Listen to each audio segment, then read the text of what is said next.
García, bienvenido, doctor. ¿Cómo está? Tanto tiempo. Qué buen tema, ¿no? El que trae. Vamos a hablar sobre la inteligencia emocional y dentro de eso la alfabetización emocional. Exacto. Bueno, este es un término que se viene utilizando más o menos desde el 99 y al que cada vez se le va dando más fuerza. Mayor importancia. Exacto, porque... ¿De qué trata? Es un poco ir conociendo, así como conocemos y dominamos el alfabeto. En realidad hay que dominar el alfabeto emocional, nuestras emociones. Saber qué emociones tenemos, saber por qué las experimentamos en diferentes circunstancias. ¿Qué las produce? Cómo las expresamos, ¿no? No es bueno bloquearlas, no es bueno ponerles límites, es bueno que...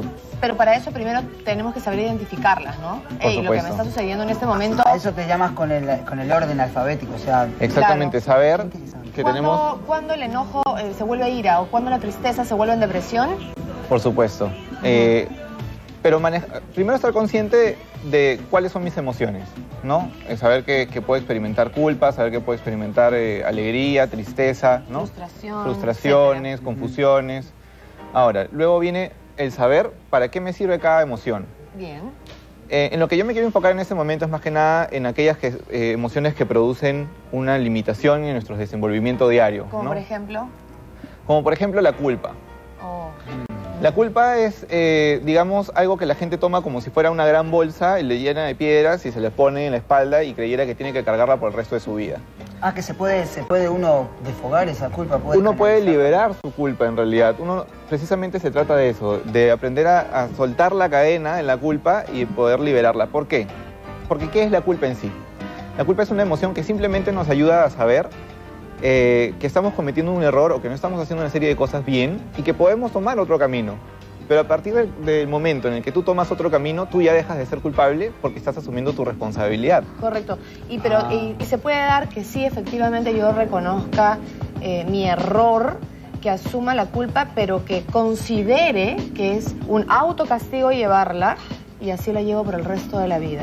Es como un sacrificio para la vida. Como una penitencia autoimpuesta, ¿no? Pero eso tiene mucho que ver con la religión también, la culpa y la religión. Sí, ahí entra también un tema bastante religioso que... ¿Cómo desconectarnos? ¿Cómo decir, hey, mereces ser feliz, no cargues con esto? Sí, sin embargo, en el mismo tema religioso, cuando tengo pacientes que de repente un poco hablan de esto, por ejemplo, dentro del contexto en el que van ellos experimentando sus emociones, también hacerles recordar de que de repente en el contexto religioso lo que, por ejemplo, promueve Jesús es el perdón, ¿no? Claro. La comprensión entre todos. Autoperdonarnos también. Autoperdonarnos. Jesús no promueve la culpa.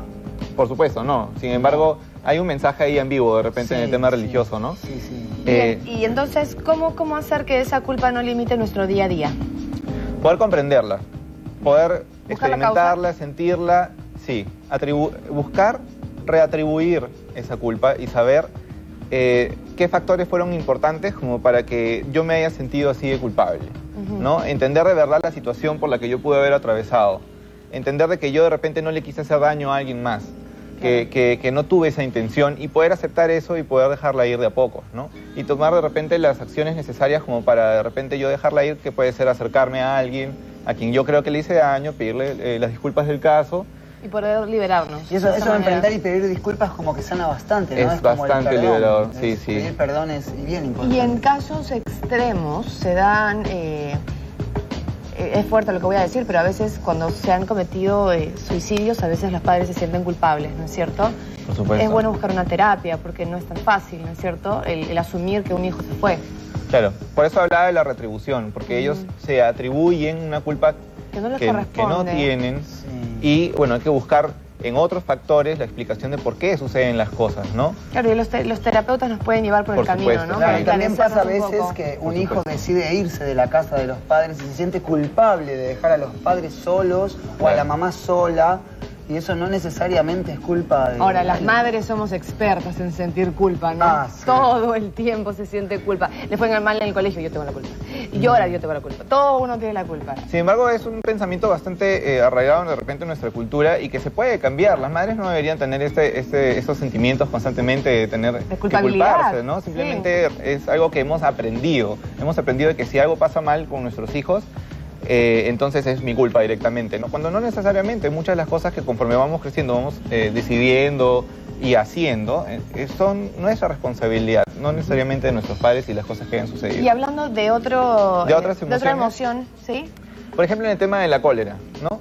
Hay algo que a mí me parece muy importante. Las personas debemos ver las emociones como no negativas ni positivas, simplemente son emociones, ¿no? Y como seres humanos sentimos. O sea que no hay emociones negativas ni positivas. No. Pero hay algunas que te harán más daño a la salud. Sin embargo, claro, lo que pasa es de que cuando se vuelve una emoción de repente limitante, nociva, discapacitante, cuando se vuelve muy intensa, cuando no es comprendida, cuando se busca bloquear. Cuando es desproporcional. Cuando es desproporcional.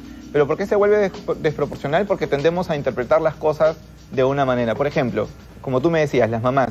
Sí, las mamás piensan, todo lo que pasa con mi hijo es mi culpa. Es mi culpa. Eso es un castigo demasiado fuerte, es una penitencia perpetua. Entonces, obviamente la emoción que va a despertar ella cada vez que se sienta culpable va a ser de llanto, de repente querer encerrarse, claro. No conversar sobre esas cosas y se forma un sufrimiento que tienen muchas madres, ¿no? Ahora, en el tema de la cólera, por ejemplo, que de repente es una de las más visuales, ¿no? En que uno puede decir, sí, es una emoción negativa. Sin embargo, también hay mucha gente que dice, por ejemplo, no, pero cuando yo me molesto yo me descontrolo y ahí no hay que... Rompo todo. Claro. Es una forma de descarga también. Sí. Romper platos, romper vasos. Claro, pero mal enfocada, ¿no? En el sentido de que uno, de verdad, si se instruye, tiene una serie de mecanismos como para poder afrontar la cólera y hacer que salga de la mejor manera posible. Eso te iba a preguntar, deben haber técnicas, métodos con los cuales nosotros podamos canalizar este tipo de emoción. Una de las más eficientes y que se utiliza en una serie de tratamientos que van desde el manejo de la ira, de la cólera, hasta el estrés, la ansiedad, es la terapia de relajación. Ajá. Es importantísimo. El aprender a respirar es digamos, Y en términos prácticos, ¿qué podemos hacer en ese momento a las mamis que están en casa, que no quieren perder la paciencia, que no quieren, porque las mamás nos volvemos gritonas, ¿no? Que no queremos gritar por todo, que no queremos discutir? ¿Qué hacemos en ese momento? Parar, respirar, contar hasta 10, dicen algunos. ¿Qué recomiendas? Hay algo que para muchos en un primer momento les cuesta porque piensan que es como una especie de repente de juego, lo ven medio ridículo, o bueno. Pero lo que es demasiado eficiente es de que en ese momento en el cual tú aprendes a identificar la cólera, dices un momentito, ¿no? Te dices, ¿sabes qué hijo? ¿Sabes qué esposo? ¿Sabes quién sea? En ese momento estoy sintiendo algo muy intenso, necesito estar un momento conmigo mismo, conmigo misma. Aléjate o te mato. Pues, o te alejas tú mejor, ¿no? Te retiras un momento, claro, por ejemplo, a tu habitación, ¿no? Okay. Y lo que pasa es de que las emociones tienen un sustrato neuroquímico, ¿no? Cada vez que yo siento cólera hay un neurotransmisor. Se activa algo. Sí, ahí que es secretado por mi cerebro. Entonces, me voy a mi cuarto y para poder liberarlo, ¿no? Sacarme esa tensión, me pongo en mi cama y comienzo a golpear. Mira, como cuando la maestra llega y para que no haya líos en la clase, listo, ya decís, algo así. Tenía una maestra que hacía eso, entraba y nos hacía descargar, una bulla tremenda. Buenísimo. Después la clase era súper tranquila. Sí, porque te descargas, de verdad, te quedas sin energía, te quedas liberado. Mario, es muy bueno. Y también gritar en la almohada. Y los deportes colaboran también. Los deportes también son importantísimos. Los deportes liberan endorfinas y hacen de que tú respondas mucho mejor a cualquier situación que de placer también. Exacto. Además, una persona cansada no tiene ganas de pelear. Vámonos al corte, regresamos con Mario. Seguimos conversando sobre inteligencia emocional.